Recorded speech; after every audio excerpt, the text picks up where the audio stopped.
ఈరోజు మనము నేర్చుకోబోతున్నటువంటి అంశం ఏంటంటే 6వ అధ్యాయము 47వ శ్లోకం నుంచి భగవంతుడితో అత్యంత సన్నిహితంగా ఉండే యోగి లక్షణాలు మరియు లక్ష్యము. యోగి లక్షణాలు ఏంటంటే నిత్యము నిరంతరము ఆధ్యాత్మిక చైతన్యంలో ఉండటము, భౌతిక చైతన్యంలో ఉండకపోవడం. అంటే బ్రహ్మభూత స్థితి, నేను అహం బ్రహ్మాస్మి, నేను భగవంతుడి యొక్క పొద్దున మనకు భాగవతంలో వచ్చింది శాశ్వత అంశమును. అంటే నేను భగవంతుడి యొక్క శాశ్వత సేవకుణ్ణి. నేను ఈ దేహము యొక్క సేవకుణ్ణి కాదు, ఇంద్రియాల యొక్క సేవకుణ్ణి కాదు, ఇంద్రియాలకు యజమానిని, భగవంతుడికి సేవకుణ్ణి. తర్వాత ఆయన యొక్క లక్ష్యము నిత్యము నిరంతరము ఎటువంటి స్థితిలో ఉన్నా కూడా నేను భగవంతుని యొక్క సేవలో నెలకొని ఉండాలి అనేదే నిజమైన భక్తుడి యొక్క లక్ష్యము. ఎవరైతే భ- భగవంతుడి యొక్క భక్తియుక్త సేవలో నెలకొనాలని అనుకుంటారో ఆ భగవంతుడు వాళ్ళతోనే ఉండడం జరుగుతుంది. సో కాబట్టి ఇక్కడ దాని డీటెయిల్స్ మనము తెలుసుకుందాము. తాత్పర్యం భాష్యం శ్రీల ప్రభుపాదులు రచించారు. ఓం అజ్ఞానతిమిరాంధస్య జ్ఞానాంజనశలాకయ చక్షురన్మిళితం యేన తస్మై శ్రీ గురవే నమః. నమో విష్ణుపాదాయ కృష్ణప్రేష్ఠాయ భూతలే శ్రీమతే భక్తి వేదాంత స్వామినితి నామినే. నమస్తే సరస్వతీ దేవీం గౌరవాణి ప్రచారిణి నిర్విశేష శూన్యవాది పాశ్చాత్య దేశధారిణి. జయ శ్రీకృష్ణ చైతన్య ప్రభు నిత్యానంద శ్రీ అద్వైత గదాధర శివాసరి గౌరభక్త వృంద. హరే కృష్ణ కృష్ణ కృష్ణ హరే హరే, హరే రామ రామ రామ హరే హరే. जय बोलो श्रीमद भगवद गीता की जय, श्री श्री राधारमण लाल की जय, సమావేత భక్త వృందికి జాయ్. సో ఇక్కడ లక్షణాలు, భగవంతుడితో సన్నిహితంగా ఉండేటువంటి భక్తుడు ఏ విధంగా ఉండాలనేది భగవంతుడు చెప్తున్నాడు. ఆ భక్తుడు ఎప్పుడు అత్యంత శ్రద్ధతో, మామూలు శ్రద్ధ కాదు, మనం భగవత్ ప్రేమని పొందే మార్గంలో మనకు చెప్తున్నారు. భగవంతుడు మొదటి స్టెప్ మనకు శ్రద్ధ. ఇక్కడ కూడా శ్రద్ధ అంటున్నారు. ఎటువంటి శ్రద్ధ ఉంటుందంటే భగవంతుడితో చాలా డియర్ మోస్ట్గా ఉండే వాళ్ళ శ్రద్ధ, అత్యంత శ్రద్ధతో నా భావన ఏందే సదా నిలిచి ఉంటాడు. సో నాతో క్లోజ్గా యోగంలో ఉండేవాడు నిత్య నిరంతరము నా భావనలో ఉంటాడు అంటున్నారు. అలా భగవంతుడితో అత్యంత సన్నిహితంగా ఉండే భక్తుల యొక్క ఎగ్జాంపుల్ తీసుకున్నట్టయితే సత్యయుగంలో ప్రహ్లాదుడు అత్యంత సన్నిహితంగా ఉంటాడు భగవంతుడితో. అరే ఎక్కడ ఉంటాడు ప్రభుజీ? ఆయన ఉండేది హిరణ్యకశిపు వాళ్ళ అమ్మ కయాదు వాళ్ళతో కూడా ఉంటాడు. వాళ్ళ నాన్న హిరణ్యకశిపు, వాళ్ళ పెద్దనాన్న హిరణ్యాక్ష రాక్షసుల ఫ్యామిలీలో ఉంటాడు కదా. ఉండడం శరీరం వాళ్ళతో ఉంది, కానీ ఆత్మస్థితి ఎప్పుడు కూడా భగవంతుడి యొక్క నామ స్మరణతో ఆయన ఉంటుంటాడు, భగవంతుడి యొక్క సంకీర్తన ఉంటాడు. సో మరి ఆ భగవంతుడితో అలా ఉండడం అనే విద్య ఎక్కడి నుంచి నేర్చుకున్నాడు? వాళ్ళ గురుదేవులైనటువంటి నారద మునీంద్రుల వారి దగ్గర భగవంతుడితో అత్యంత సన్నిహితంగా ఎలా ఉండాలి అనే టెక్నిక్ గర్భంలో నేర్చుకున్నాడు. సో ఈ విధంగా భగవంతుడి యొక్క హరినామ సంకీర్తన ద్వారా భగవంతుడు తన దగ్గర ఉన్నాడు కాబట్టి భౌతికంగా ఎవరితో భయపడవలసిన అవసరం లేదు. శ్రద్ధతో నా భావన ఏందే నిలిచి ఉంటారు. నన్నే తన యందు సదా స్మరించువాడు. భగవంతుడి భావనలో ఉండటం అంటే భగవంతుని నిత్యము నిరంతరము స్మరణ ఆచార్యుడు. మనకు కూడా నవదా భక్తుల్లో శ్రవణ శ్రవణాచార్యుడు ఎవరు? పరీక్షిత్ మహారాజ్. కీర్తనాచార్యుడు శుకదేవ గోస్వామి. సుఖదేవ స్మరణ స్మరణాచార్యుడు ప్రహ్లాద్ మహారాజ్ ప్రహ్లాద్ మహారాజ్. కదా.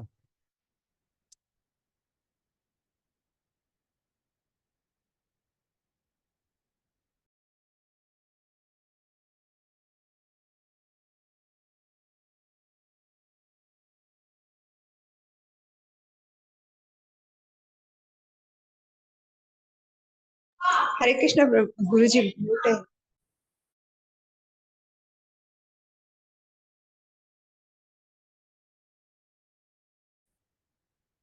సో ఇక్కడ భగవంతుడితో అత్యంత సన్నిహితంగా ఉండేటువంటి భక్తులు ఏ విధంగా ఉంటారు?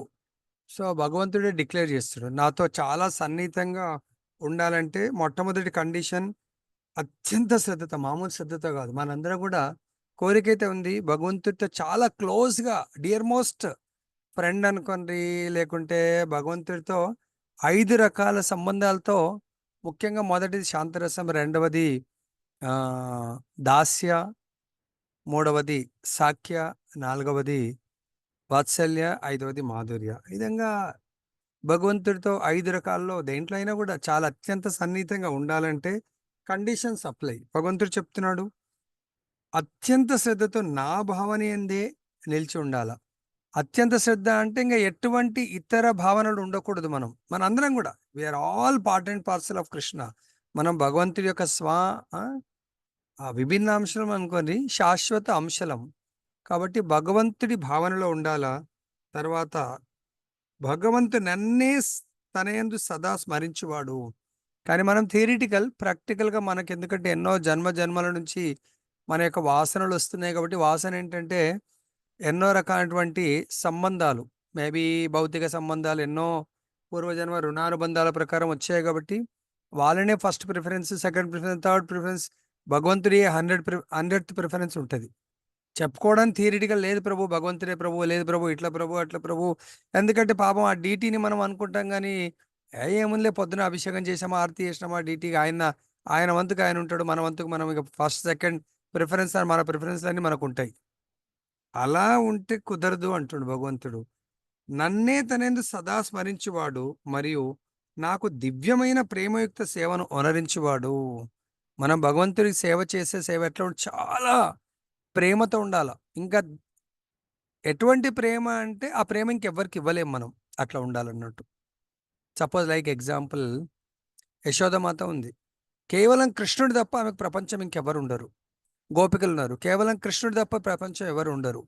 లైక్ వేరే యశోదమాత ఫ్రెండ్స్ గూడా వాళ్ళ పిల్లలొస్తున్నా గూడా, వాళ్ళ పిల్లల్ని చూడకుండా కృష్ణుడిని అలానే చూస్తూ ఉండేవాళ్ళంట. ఈవినింగ్ గోవులను, దూడలను కాచుకొని తీసుకొనొస్తా ఉంటే, ఆ దుమ్ములో కృష్ణుడు, ఆయన ఆ యెల్లో గార్మెంట్స్, ఆయన రింగుల్ హెయిర్స్ మీద ఆ ధూళి ఇలా పడతా ఉంటే, ఆ ధూళిలో పున్నమి చంద్రుడిలాగా భగవంతుడు ఇలా ఈవినింగ్ టైంలో వస్తా ఉంటే, వాళ్ళొచ్చి అమ్మా అంటే కూడా, "ఏ ఆగురా నువ్వు" అని చెప్పేసి వాళ్ళ పిల్లల్ని అలా పక్కన పెట్టి తదేకంగా భగవంతుణ్ణి చూసేవారంట.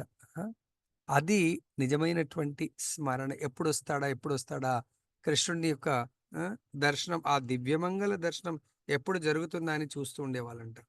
సో, నాకు దివ్యమైన ప్రేమయుక్త సేవను ఒనరించువాడు అగు యోగి, యోగులందరికంటేను అత్యంత సన్నిహితంగా నాతో యోగమనందు కూడినట్టి వాడై ఉన్నాడు.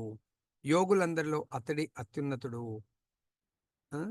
ఇదియే నా అభిప్రాయం అని స్వయం భగవంతుడు చెప్తున్నాడు. ఇది భాష్యం. ఇక్కడ ఈ శ్లోకంలో శ్రద్ధావాన్ భజతే యో మాం. సో, భజతే అనే పదము మిక్కిలి ప్రధానమైంది. భజతే అను పదం భజన్ ధాతువు నుండి ఏర్పడింది. అది సేవకు అవసరమైనప్పుడు వాడబడును. ఇక్కడ మనము చాలాసార్లు పూజ, తర్వాత భజ భజ అంటే భజతే అంటే భజ్ అనే ధాతువు నుంచి అది రావడము. మనం భగవంతుని భక్తియుక్త సేవ అంటే పూజ అనుకుంటా ఉంటాం. దీనికి చాలా డీటెయిల్‌గా వివరణ ఇచ్చారు. పూజ అంటే ఏంటి? భగవంతుని భజించడం అంటే ఏంటి? కొలవటము, భగవంతుని సేవించడము అనేది ఏంటి అనేది చాలా డిఫరెన్షియేషన్ ఇచ్చారు. పూజ అనే పదాము అను అర్థము గల వర్షిప్ అను ఆంగ్ల పదమును భజ్ అను దానితో సమానమైన అర్థమునందు వాడరాదు. పూజ అనగా యోగ్యుడైన వానిని ప్రశంసించుట, అతని పట్ల గౌరవం చూపుట, సన్మానించుట అనే అర్థము. కానీ ప్రేమ విశ్వాసంతో సేవ చేయుటన్నది దేవాది దేవునికి మాత్రమే ప్రత్యక్షంగా ఉద్దేశింపబడింది. గౌరవనీయుడైన వ్యక్తిని గాని, దేవతను గాని పూజింపనిచో మానవుడు అమర్యాదస్తుడుగా భావింపబడవచ్చును. కానీ ఎవరైనను దేవాది దేవుని సేవించుటను మానించో తీవ్రముగా నిరసింపబడుదురు. ప్రతి జీవి కూడా దేవాది దేవుని అంశ అయినందున తన నిజస్థితి కారణంగా అతడు ఆ దేవాది దేవుని సేవించి తీరవలెను. చాలా అద్భుతంగా చెప్తారు. పూజ అనేది మనకంటే పెద్దవాళ్లకు, తర్వాత దేవతలకు, హ్మ్, పితృదేవతలు అనుకోని వాళ్ళని సేవించేది. అంటే వాళ్లకు ఏదైతే మనం వాళ్ళ మెప్పు కొరకు, లేకుంటే మనకేదో కోరికలను నెరవేర్చుకోవడానికి, లేకుంటే పెద్దల్ని గౌరవించాలి కదా అనే సెంటిమెంట్ కొరకు ఏదైతే చేస్తా ఉంటామో దాన్ని పూజించడము అంటారు. కానీ భగవంతుణ్ణి ఏదైతే మనము ప్రేమతో, వాళ్ళ దాంట్లో ఏంది ఏదో సెంటిమెంట్ ఉండొచ్చు, అంత ప్రేమ ఉండొచ్చు, ఉండకపోవచ్చు. కానీ భగవంతుణ్ణి పూజించేది అనేది సేవ అంటారు. అందుగురించే మీరు ఎప్పుడు కూడా భక్తియుక్త పూజ అని ఎక్కడ వాడబడదు చూడండి. భక్తియుక్త సేవ అని మనం పలకడం జరుగుతుంది కానీ భక్తియుక్త పూజ వేరే దేవతలకు కూడా భక్తియుక్త సేవ అని చెప్పేసి దీన్ని బట్టి మనం వాడకూడదు. వేరే దేవతలకు పూజ చేయటము, ఎనీబడి పెద్దలకు పూజ చేయటము, వాళ్ళని గౌరవించడం అనేదే ఉంటుంది తప్ప సేవ అనేది ఇక్కడ ఉండదు. మనకు భగవంతుడు ఎక్కడ మనకు అడ్రస్ చేసినా కూడా భక్తియుక్త సేవ, ప్రేమతో కూడుకున్నటువంటి భక్తియుక్త సేవ. మనకు 9.26లో కూడా మనకు చెప్పడం జరిగింది. భగవంతుడికి నైవేద్యం పెట్టడము దేంతో పెట్టమని చెప్తున్నారు? 9.26 శ్లోకంలో ఏ విధంగా భగవంతుడికి నైవేద్యం సమర్పించాలా? భక్తితోని, ప్రేమతో. ఆ శ్లోకం ఏంటి?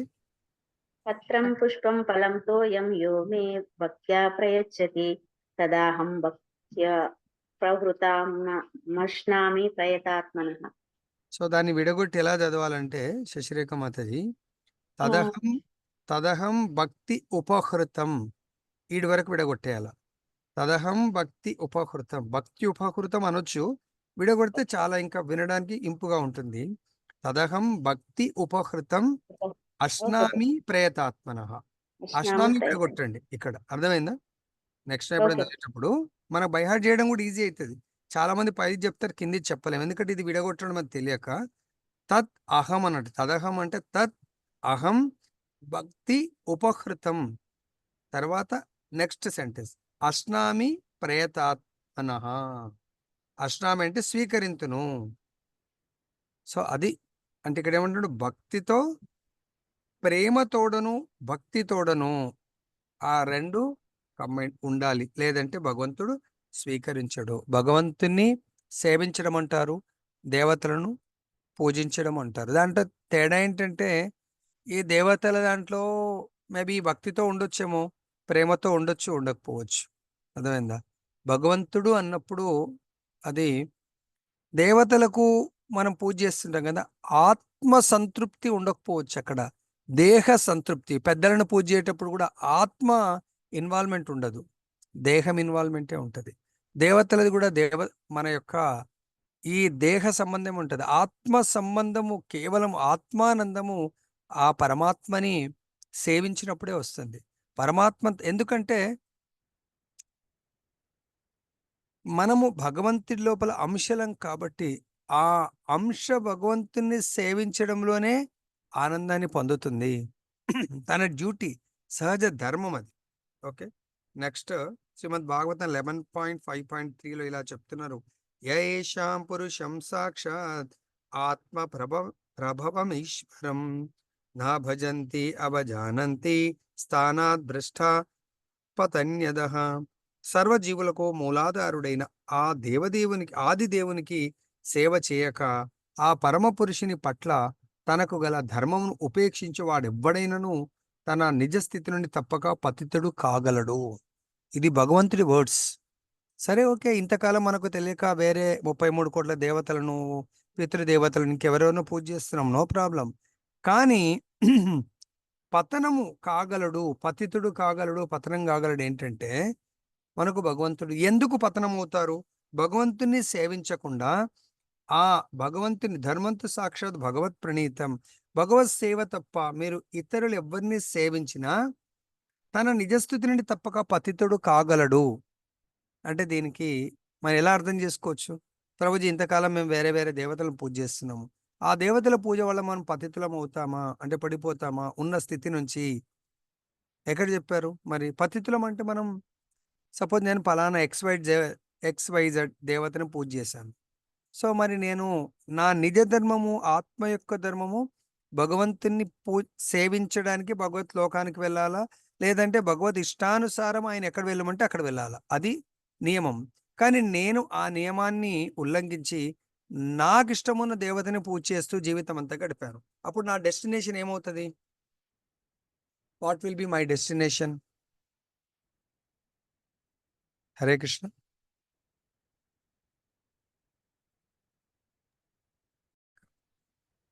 కాబట్టి మనకు ఆత్మ యొక్క ధర్మము ఆ భగవంతుని సేవించడానికి కొరకు జన్మ తీసుకున్నాం మనం.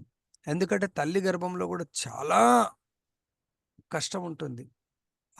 ఆఫ్టర్ 6 months అప్పుడు కోరుకుంటాడంట, ప్రభువు నాకు వీలైనంత త్వరగా ఈ యొక్క దేహంలోంచి బయటకు పంపించండి. ఇంకా ఒక్క క్షణం కూడా నేను వేస్ట్ చేయకుండా నెక్స్ట్ ఇటువంటి దేహంలో నేను ఎంటర్ కాకుండా నన్ను ఆశీర్వదించండి అని భగవంతుని వేడుకుంటాడంట. ఇంకా దేహంలో ఎంటర్ కాదలుచుకోలేదు. దేహంలో ఎంటర్ కావాలి అంటే మనం పతనం అవ్వాల ఆ శరీరం నుంచి. ఇంకా మనం పతనం కాకుండా ఉండాలంటే మన మార్గం కేవలము భగవంతుణ్ణి సేవించినప్పుడు మనము నెక్స్ట్ జన్మ రాహిత్యం అనేది జరుగుతుంది. లేదు భగవంతుని సేవించకుండా మనం మనకు తోచిన విధంగా జీవిస్తే ఖచ్చితంగా జన్మ తీసుకుంటాం. నెక్స్ట్ ఈ శ్లోకం నందు కూడా భజంతి అనే పదం వాడబడింది. అనగా ఈ పదము దేవాది దేవునికి మాత్రమే. ఈ శ్లోకంలో భాగవతంలో కూడా భజంతి అవజానంతి అను పదం అనగా ఈ పదము దేవాది దేవునికి మాత్రమే వాడదగినది. పూజ అను పదము దేవతల విషయమున లేక సామాన్య విషయ జీవుల విషయమున వాడవచ్చు అని ఇక్కడ కూడా భాగవతంలో కూడా చెప్తున్నా. పూజ అను పదము దేవతల విషయంలో లేక సామాన్య విషయంలో. శ్రీమద్ భాగవతం నందలి శ్లోకం నందు వాడబడిన అవజానంతి అను పదము భగవద్గీత 9.11 నందు కూడా గోచరిస్తుంది. అవజానంతి మాం మూఢ అనగా మూర్ఖులు మాత్రమే దేవాది దేవుడైన శ్రీకృష్ణ భగవానుని అపహాస్యం చేయుదురు. అట్టి మూర్ఖులు భగవానుని పట్ల ఎట్టి సేవాభావం లేకుండా భగవద్గీతపై వ్యాఖ్యానం రచించుటకు యత్నింతురు.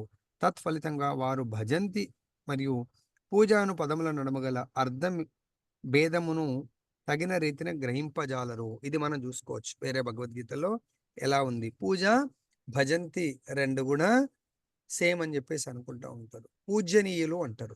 భగవంతుడు పూజనీయుడు కాదు.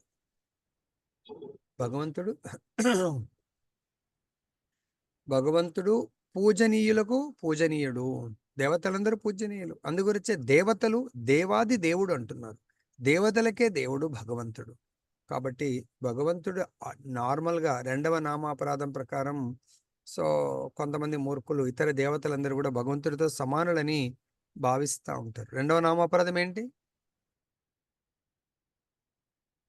కాబట్టి ఇతర నాస్తికులు ఇతర దేవతలందరూ కూడా సమానము, ఈవెన్ నేను కూడా దేవుణ్ణి అని చెప్పేసి ఆయన అనుకుంటా ఉంటాడు. అది 9.11లో అవజానంతి మా మూడులు అర్థం చేసుకోవాలి. సపోజ్ సత్యయుగంలో హిరణ్యకశిపు అర్థం చేసుకోవాలి, కశ్యపు అర్థం చేసుకోవాలి, హిరణ్యాక్షుడు అర్థం చేసుకోవాలి. ప్రహ్లాదుడు అంత చిన్న బాలుడైనా కూడా అర్థం చేసుకోగలిగాడు. అర్థమైందా? తర్వాత త్రేతాయుగంలో విభీషణుడు భగవంతుని అర్థం చేసుకున్నాడు. అదే రావణాసురుడు అర్థం చేసుకోలేకపోయాడు. సో ఈరోజు ఒక గురుగారు క్లాస్లో చెప్తుంటే విన్నాను. రావణాసురుడు ఎవరి దగ్గరికి? మారీచుడి దగ్గరికి వస్తాడంట. ఆ రాముడి యొక్క సీతని అపహరించి తీసుకొని రా, నువ్వు మాయావి కదా అని చెప్పేసి. ఆయన అంటే లేదు నువ్వు ఆయన యొక్క శక్తి ఆల్రెడీ నేను ఒకసారి ఎక్స్పీరియన్స్ చేశాను.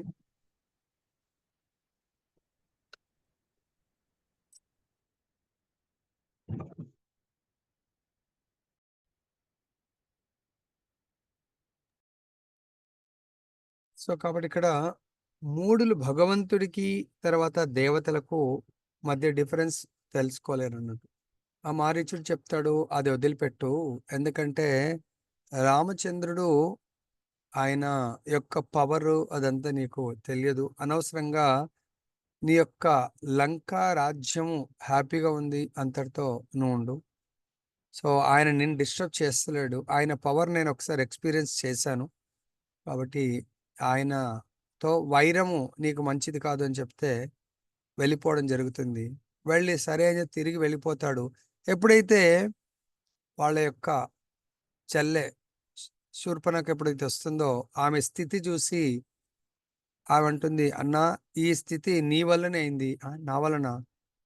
అవును, రాముడి యొక్క భార్య చాలా అందగత్తె.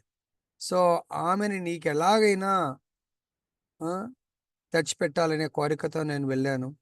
కానీ నా పరిస్థితి ఇలా చేశాడు వాళ్ళ తమ్ముడు లక్ష్మణుడు. కాబట్టి నువ్వు ఎట్లయినా దీనికి ప్రతీకారంగా నువ్వు ఆ సీతని తీసుకొని రావాలన్నా అని చెప్పేసి చెప్పడము. ఆయన అప్పుడు వెళ్ళడం జరుగుతుంది. అంటే మూర్ఖులు భగవంతుడి యొక్క శక్తిని, భగవంతుడి యొక్క తత్వాన్ని అర్థం చేసుకోకుండా అందరూ సమానమే అని ప్రవర్తిస్తూ ఉంటారు.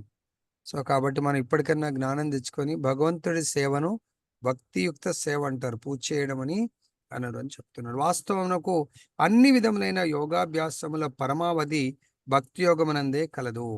ఇతరి యోగములు భక్తి యోగమునందలి భక్తి అనడి కేంద్ర విషయమును చేరుట గల సాధనములు మాత్రమే.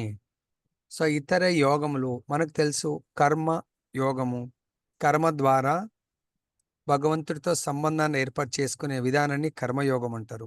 సో అది కూడా భక్తికి అది మార్గం అన్నట్టు. భక్తి అనే గమ్యస్థానానికి వెళ్ళాల.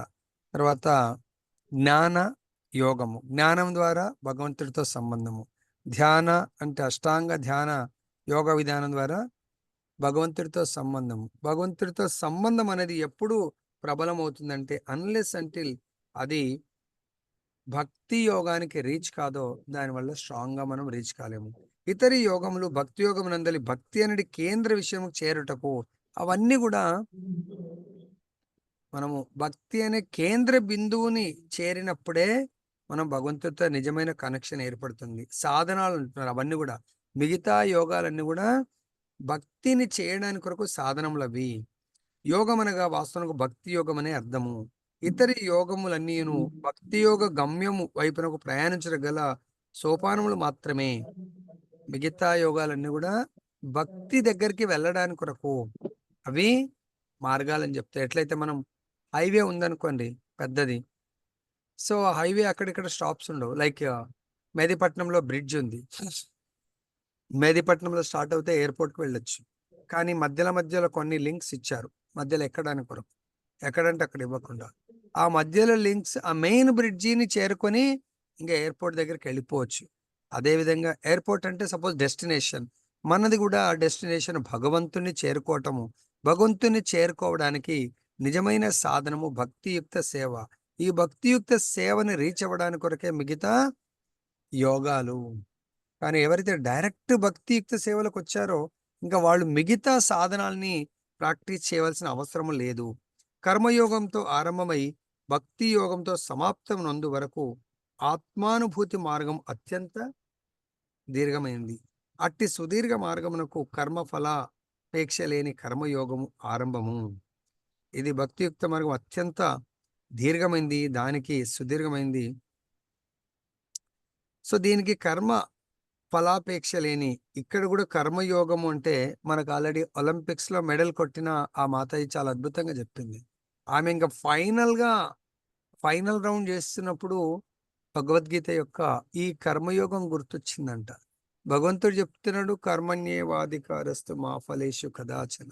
నువ్వు కర్మ చేయడం వరకే నీకు అధికారం ఉంది, కానీ కర్మ ఫలం గురించి ఆలోచించడానికి నీకు అవసరం లేదు అని చెప్పేసి. అప్పుడు ఇది కర్మ ఫలాపేక్ష మనము పెట్టుకోకుండా కర్మ చేస్తూ ఉండాలి. అదే కర్మయోగం. జ్ఞానము మరియు వైరాగ్యములతో కర్మయోగం వృద్ధి నొందినప్పుడు, కర్మయోగం ఇంకా ముందుకు వెళ్ళి జ్ఞానాన్ని సంపాదిస్తున్నాడు ఆయన కర్మయోగి. జ్ఞానంతో పాటు వైరాగ్యం వచ్చిందనుకోండి, అది జ్ఞానం మరియు వైరాగ్యములతో కర్మయోగం వృద్ధి నొందినప్పుడు అట్టి స్థితి జ్ఞానయోగం అంటారు. సో జ్ఞానయోగం, మన జ్ఞానాన్ని తీసుకుంటున్నాము కానీ మన దగ్గర వైరాగ్యం జీరో అనుకోండి, మీరు నిజమైన ఈవెన్ జ్ఞానయోగి కూడా కాదు. మరి జ్ఞానంతో ఇక్కడ చాలా అద్భుతమైన పాయింట్ చెప్పారు. ఏమంటున్నారు? జ్ఞానము మరియు వైరాగ్యములతో కర్మయోగం వృద్ధి నొందినప్పుడు అసలు నేనేమి కర్మ చెయ్యను అనుకున్నప్పుడు అటువంటి భక్తి వేస్ట్ అవుతుంది. జ్ఞానము, దానికే మనం ఏమంటాము, ఇప్పుడు రాత్రి మనం చర్చిస్తున్నాం భగవద్గీత. జ్ఞానముతో వైరాగ్యము వృద్ధి అవ్వాలి. దీనికి ఏం తోడవ్వాలంటున్నారు? కర్మ యోగము. దీనికి ఎవరైనా ఎగ్జాంపుల్ చెప్పండి. జ్ఞానం మరియు వైరాగ్యములతో కర్మయోగం వృద్ధి నందినప్పుడు ఈ మూడు ఎలా అవుతాయండి? జ్ఞానము వైరాగ్యముతో కర్మయోగం వృద్ధి నొందినప్పుడు. దీనికి anybody can give example. So ఇక్కడ ఖచ్చితంగా అప్పుడు కూడా సేవలు చేయడము ఇవన్నీ. ఏమంటారంటే చాలా ఇంట్రెస్టింగ్ అన్నట్టు చూస్తే ఆ ఒక సెంటెన్స్ మనకేమంటున్నారు ఇక్కడ, జ్ఞానము మరియు వైరాగ్యము. చాలా మంది ఏం చేస్తారంటే జ్ఞానం సంపాదించి వైరాగ్యంతో ఉంటూ కర్మ చేయరు. భక్తి చేస్తామంటారు, బట్ దే డోంట్ డూ కర్మ. సో చాలా జ్ఞానం ఉంటుంది, వేరేవాడు కర్మ చేయాలి కానీ నాకు ఇంక దేంతో పని లేదు, సో నాకు ఎటువంటి నేను ఇంకేమీ చేయను అంటే, దీనికి ఇంతకుముందు కూడా కర్మ ఖచ్చితంగా చేసినప్పుడే అప్పుడు ఆ స్థితిని జ్ఞానయోగం అంటారు. సపోజ్ మనము భగవంతుడు చెప్తున్నాడు 9.26 అంటున్నాడు. 9.26లో ఏమంటున్నాడు? అది పత్రం పుష్పం ఫలం తోయం కదా.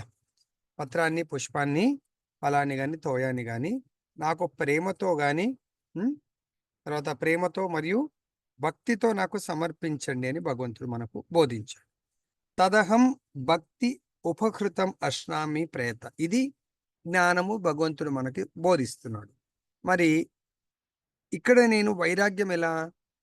అంతకు ముందు వరకు మటన్, చికెన్, ఫిష్, ఎగ్స్ నా యొక్క ఫుడ్ నేను. కానీ జ్ఞానం ఏమొచ్చింది? మటన్, చికెన్, ఫిష్, ఎగ్స్ పక్కన పెట్టి పత్రం, పుష్పం, ఫలం దీన్ని నాకు అర్పించినట్టయితే నేను దాన్ని స్వీకరిస్తాను అన్నాడు. ఇది జ్ఞానం. మరి నాకు ఇక్కడ వైరాగ్యం ఎక్కడ? వైరాగ్యం దేంతో రావాలి? అంతకు ముందు ఉన్నటువంటి నా ఫుడ్ పట్ల వైరాగ్యం రావాలి. ఓకే, దాంతో వైరాగ్యం వచ్చింది. మరి ఇక్కడ కర్మ మళ్ళీ యాడ్ అవుతుంది, కర్మయోగం.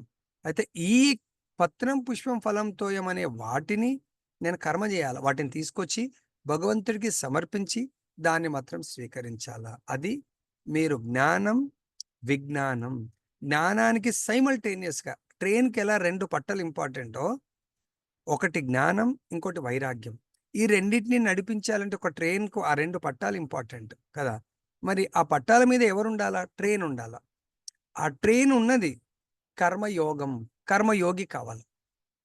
ఆ ట్రైన్ ఉంది, కర్మయోగి ఎవరు? ట్రైన్ను నడిపేవాడు. దేని మీద నడవాల ట్రైను?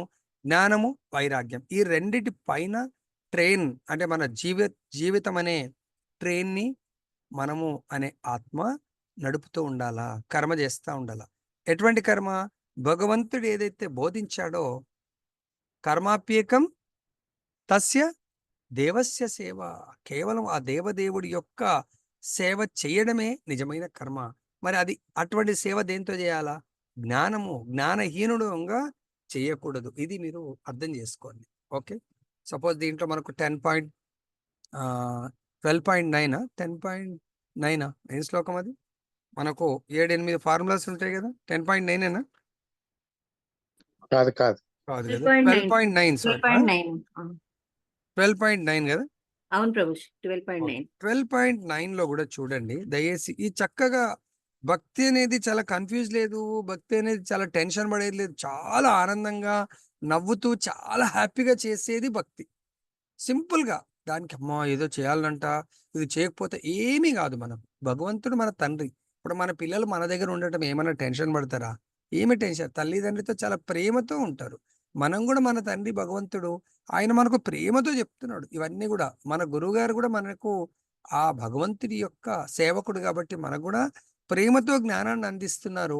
ఆ జ్ఞానంతో పాటు భౌతికమైనటువంటి, అంటే భౌతికం అంటే మన శరీరాన్ని సుఖపెట్టుకోవడానికి ఇతరుల శరీరాలను హింసించకండి, ఇతరులకు అన్యాయం చేయకండి, ఇతరులను మోసం చేయకండి, ఇతరులను జీవహింస చేయకండి. ఎందుకు? ఆ జీవి కూడా భగవంతుడి యొక్క సేవకుడుగా భావించండి. ఇప్పుడు మన ఇంట్లోనే 2 పిల్లలు ఉంటే ఒకడు, మనకు కొంతమందికి ఉంటారు అట్లా, ఓ 10 ఏళ్ళు డిఫరెన్స్ ఉంటుంది. పెద్దోడు 20 అయితే చిన్నోడు 10 ఏళ్ళు ఉంటాడు. ఆ పెద్దోడు ఊరికే మాటి మాటికి విని కొడుతూ చేస్తూ చాలా ఇబ్బంది పెడతా ఉంటే ఏ తల్లి తండ్రి ఆనందంగా ఉంటారండి?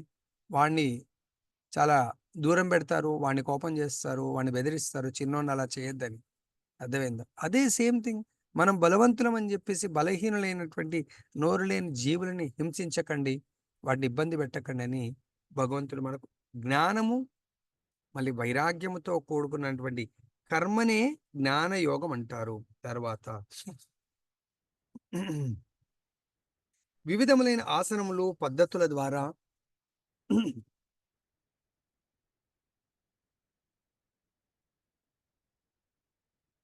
ప్రభుజీ కోర్స్ తీసేసిరండి ప్రభు నాది. వివిధములైన ఆసనములు పద్ధతుల ద్వారా పరమాత్మ ధ్యానమునందు జ్ఞానము వృద్ధి అయి మనస్సు పరమాత్మ ఎందే లగ్నమైనప్పుడు అది అష్టాంగ యోగం అనబడును. చాలా చక్కగా మనకు కర్మయోగము, జ్ఞానయోగము, అష్టాంగ యోగాన్ని కూడా మనకు వివరిస్తున్నారు.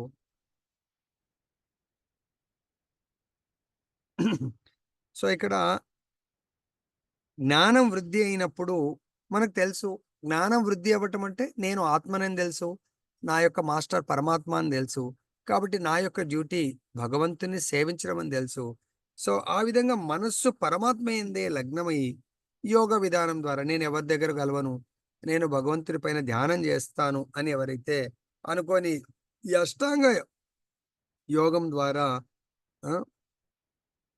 ఏమంటారు భగవంతుని సేవించడానికి ఎవరైతే పూనుకుంటారో అది అష్టాంగ యోగం అంటారు. అంతేకాకుండా అష్టాంగ యోగకు అతీతంగా శ్రీకృష్ణుడే దేవాది దేవుడని అంగీకరించుట భక్తి యోగం అనబడును. అష్టాంగ యోగంలో భగవంతుడి యొక్క పరమాత్మ స్వరూపము, ఇంకా లేదు దానికంటికి అడ్వాన్స్ స్టేజ్లో లేదు శ్రీకృష్ణ భగవానుడు సచ్చిదానంద స్వరూపుడు నా యొక్క పరమ లక్ష్యం. ఇందాకేమనుకున్నాం మనము ఇక్కడ మన యొక్క టైటిల్ ఏంటి? భగవంతుడితో అత్యంత సన్నిహితంగా ఉండే యోగి లక్షణాలు. సో లక్ష్యము నాకు ఇంకా శ్రీకృష్ణ భగవానుడే నాకు కావాలి. భక్తి యోగము ద్వారా భగవంతుణ్ణి సేవించడం అనేది ఈ యోగి యొక్క పరమ లక్ష్యము, భక్తి యోగి యొక్క పరమ లక్ష్యము. కానీ వారు భక్తి యోగమును సూక్ష్మంగా విశ్లేషింపదలిచినచో ఇతర యోగములను కూడా అవగాహన చేసుకోవలసి ఉండును. కనుకనే ఆధ్యాత్మిక మార్గమున క్రమముగా పురోభివృద్ధి సాధించు యోగి శాశ్వతమైన అదృష్టంతో కూడిన సత్య మార్గమున నెలకొన్నట్టు వాడగును. అట్లుగాక ఏదో ఒక ప్రత్యేక స్థితిని చేరి అక్కడే నిలిచిపోయి పురోగతిని సాధింపని వాడు కర్మయోగి, జ్ఞానయోగి, ధ్యానయోగి, రాజయోగి, హఠయోగి అని మున్నగు ప్రత్యేక నామములతో పిలువబడును. దయచేసి మనం కూడా పూర్వము భక్తి యోగానికి రాకముందు పనినే నమ్ముకొని దాన్ని ఏమంటారు కదా, ఏమంటారు, వర్క్ ఈజ్ వర్షిప్ అంటా ఉంటారు. అంటే పని చేయటమే అది బేసిక్ థింగ్, అక్కడే నిలిచిపోకూడదు. వర్క్ చేయటం ప్రతి ఒక్కరు చేస్తూ ఉంటారు, పశువు కూడా చేస్తూ ఉంటుంది, ఈవెన్ గాడిద కూడా వాళ్ళ యజమాని గురించి పనిచేస్తూ ఉంటుంది. సో ఇక్కడ మనము కర్మయోగి కేవలం దేహాన్ని పోషించడానికి భారాన్ని మోసేటువంటి కర్మ. ఇక్కడ యోగి అంటుండే ఓకే, కర్మయోగి తర్వాత నెక్స్ట్ జ్ఞానం సంపాదించాల. అదే అందుగురించి జ్ఞానం సంపాదించాలంటే ఏం చేయాలి రాజాగౌడ ప్రభుజీ? జ్ఞానం రావాలంటే ఏం చేయాలా? సో కాబట్టి కర్మయోగి అక్కడే ఆగిపోకుండా వెరీ గుడ్ ఉన్నారైతే సంతోషం. కాబట్టి మీరు ఇందాక చెప్పారు నాకు వచ్చిన తర్వాత కర్మ కర్మ కర్మ కర్మయోగి, అట్లీస్ట్ కర్మతో యోగి కావాలనంట. చేసే ప్రతి పని భగవత్ సంబంధితం ఉండాలంట.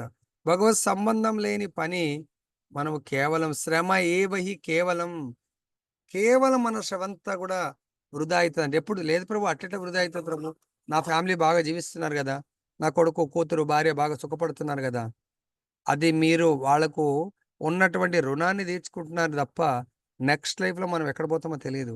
ఆ రుణాన్ని వాళ్ళకు మీకుంది తీర్చుకుంటున్నారు, మరి మీకు భగవంతుడికి ఉన్నటువంటి సంబంధాన్ని మీరు కర్మ ద్వారా చేయాలా, దాన్నే కర్మయోగి. ఆ కర్మయోగి అక్కడితో జీవితం ముగిస్తే నెక్స్ట్ మళ్ళీ కర్మయోగితో ప్రారంభమవుతాము. కాబట్టి ఈ లైఫ్లో కర్మకు జ్ఞానాన్ని యాడ్ చేయండి. ఆ జ్ఞానం ద్వారా మనకు భౌతిక విషయ వాంఛలతో వైరాగ్యం రావాలా. జ్ఞానము వైరాగ్యంకు ఇంకా నాకు జ్ఞానం వచ్చింది, నేను బయటకు వెళ్ళా, నేనేం పని చేయాలంటే కుదరదు. జ్ఞాన వైరాగ్యాలకు కర్మ తోడు కావాలి. అంటే మనం ఇప్పుడు రాత్రికి విన్నాము, పొద్దున ఏం చేయాలా? 12.9లో చెప్తున్నారు, పొద్దున్నే బ్రహ్మముహూర్తంలో లేవాలి, లేచి భగవంతుని సేవించాలి అని చెప్తున్నారు. అది జ్ఞాన వైరాగ్యంతో కూడుకున్నటువంటి కర్మయోగము.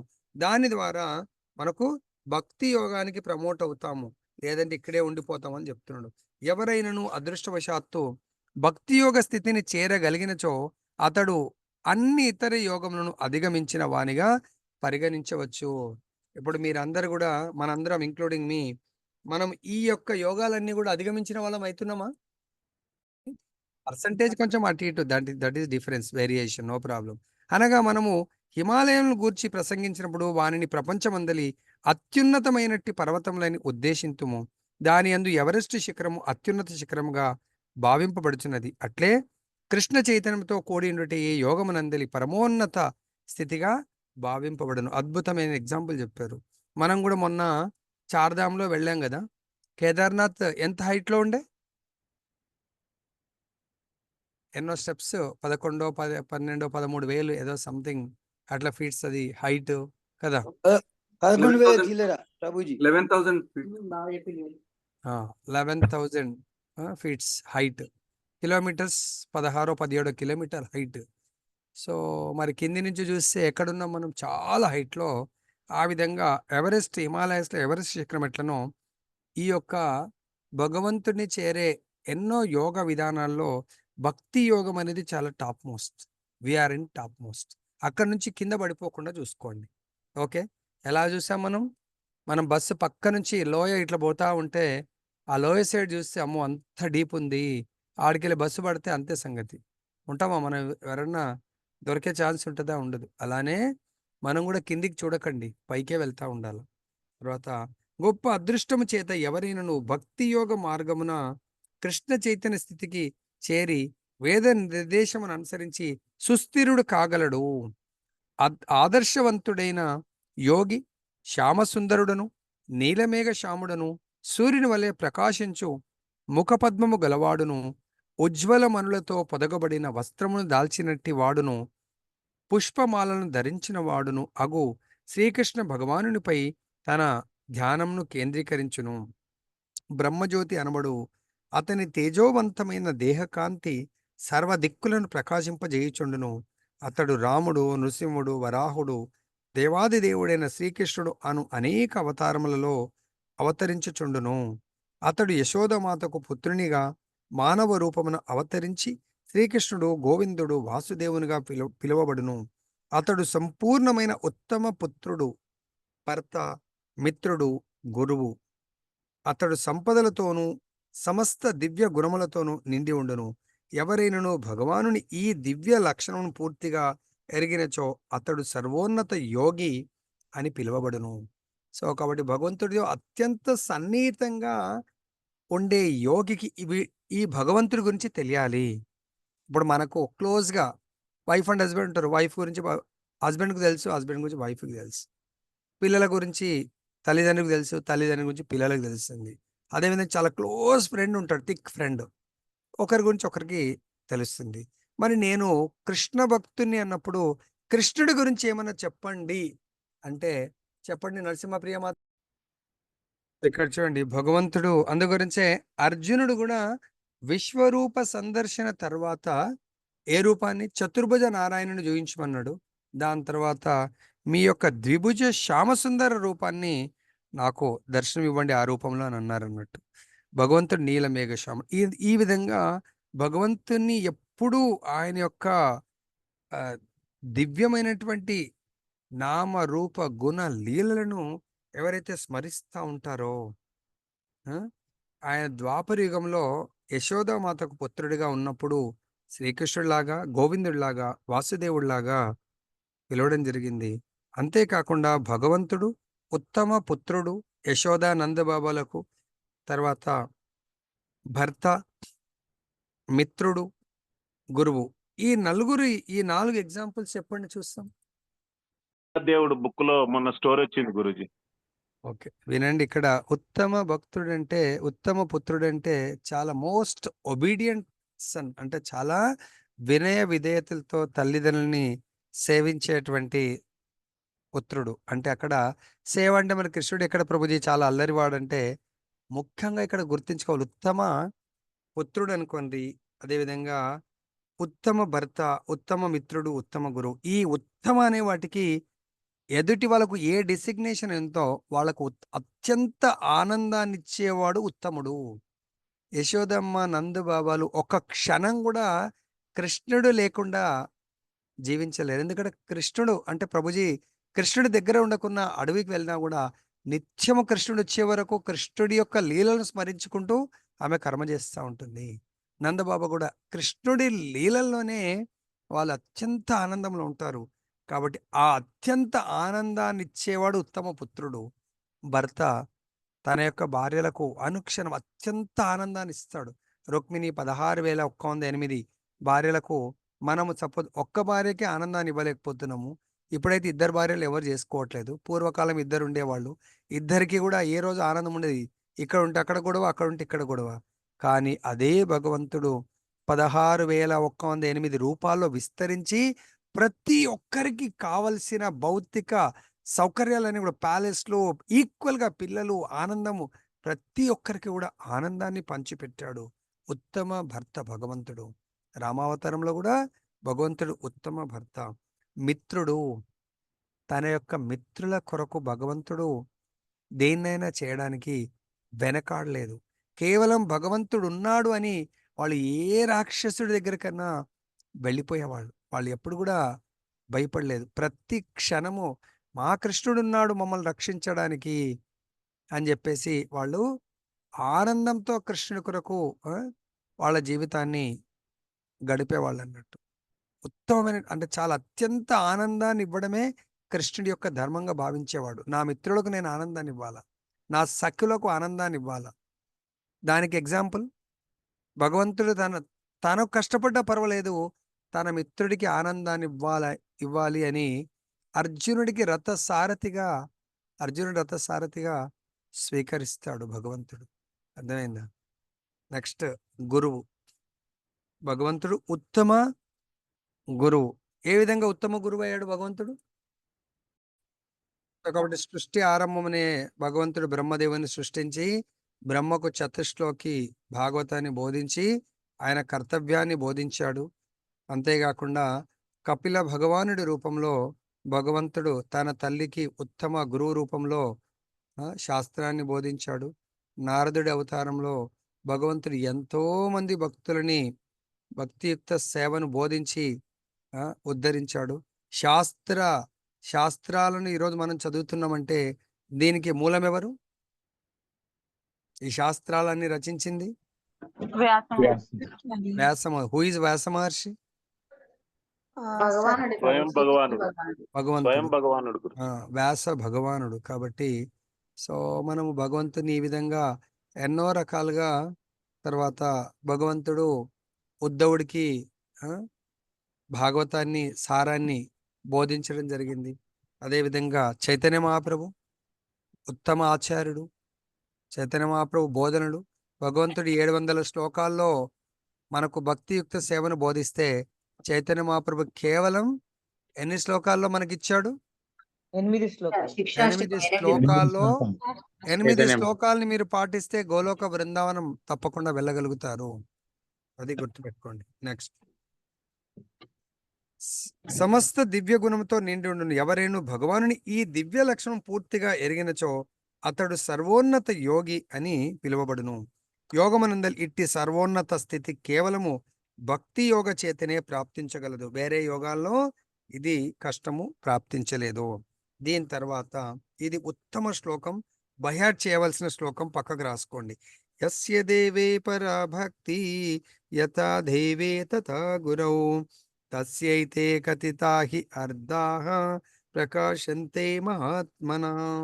భగవానుని యందు మరియు ఆధ్యాత్మిక ఆచార్యుని యందు సంపూర్ణ విశ్వాసమును కలిగి ఉన్న మహాత్ములకు మాత్రమే వేద విజ్ఞానపు సారాంశమంతయు అప్రయత్నంగానే వ్యక్తము కాగలదు. ఇది శ్వేతాశ్వతర ఉపనిషత్తు 6.23 లో చెప్తున్నారు. అంటే దీని అర్థం ఏంటి? కృష్ణవేణి మాతాజీ, కంప్యూటర్ లాంగ్వేజ్ లో ఒక కామా మిస్ అయినా కూడా కష్టం, అవును. ఒక కమాండ్ మిస్ అయితే కష్టం. కాబట్టి ఇక్కడ కూడా సంపూర్ణ విశ్వాసముని మనం పెట్టకుంటే అంతే సంగతి.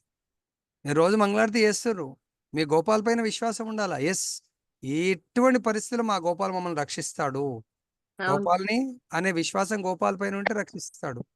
ఏదో గురువుగారు చెప్పిండు అటెండెన్స్ వాడు పెట్టమన్నాడు కదా, ఇక చేయక తప్పుతుందా అంటే ఇక అంతే సంగతి. కాబట్టి దయచేసి భగవానుడి యందు మరియు ఆధ్యాత్మిక ఆచార్యుడి యందు సంపూర్ణ విశ్వాసం పెట్టుకోండి. టైం కూడా అయిపోయింది, లాస్ట్కి ఎండ్ చేస్తాను ఇక.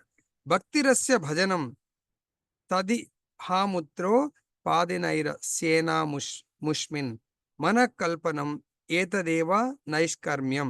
ఈ జన్మమున గాని పరజన్మమున గాని ఎట్టి భౌతిక లాభాపేక్ష లేని భగవానుని భక్తియుక్త సేవయే భక్తి అనబడును.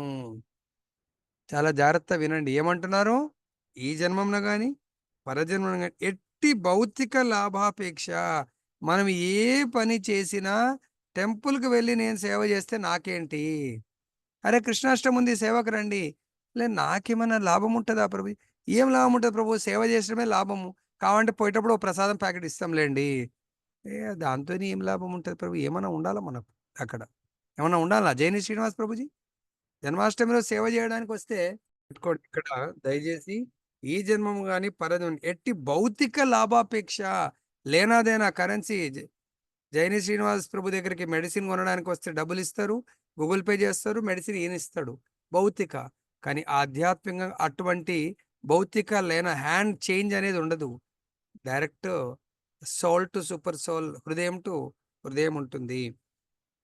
సో భగవాన్ భక్తి సేవయే భక్తి అనమాట. అట్టి భౌతిక కోరికల నుండి విడివడి, మరి మన అందరి లోపల భౌతిక కోరికలు ఉన్నాయా లేదో నాకు తెలియదు, విడివడి మానవుడు దేవాది దేవుని యందు సదా తన మనస్సును లగ్నము చేయవలెను, అదే నైష్కర్మ్యము యొక్క ప్రయోజనమై ఉన్నది. యోగ పద్ధతి ఎందలి సర్వోన్నత స్థితి యొక్క భక్తి లేక కృష్ణ చైతన్యం కొనసాగించడం, ఇవి కొన్ని సాధన మార్గములని భగవంతుడు చెప్తున్నాడు. చాలా సమయం అయింది. ఇప్పుడు సగ్రంథరా శ్రీమద్ భగవద్గీత की जय, श्री श्री राधारमन लाल की जय, जगन्नाथ बलदेव सुभद्रा महारानी की जय, गौरनिताई भगवान की जय, जगत गुरु श्री प्रभुपाद की जय, श्री श्रीपाद गुरु।